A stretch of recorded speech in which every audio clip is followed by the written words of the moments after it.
ئێمە پێویستە پۆڵێنی کاری ڕێکخراوەکان بکرێ.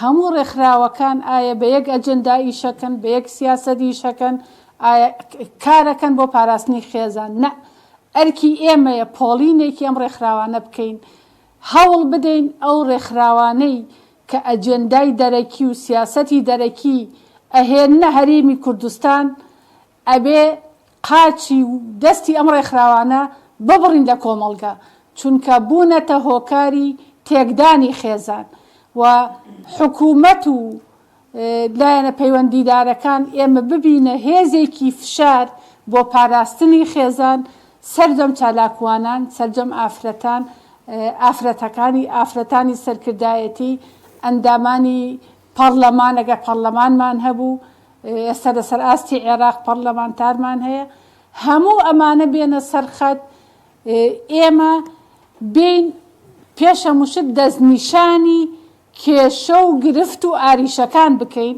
ئەوجا بتوانین چارەسەریان بۆ بدۆزینەوە.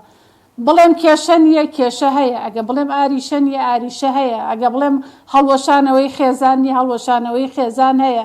کەواتە پێویستە تیمێکی گرنگی نیشتیمانی دروست بکرێت بۆ پاراستنی خێزان لە هەرێمی کوردستان، کە ئەمەش بە کەسانی خەمخۆر و دڵسۆز دەکرێت.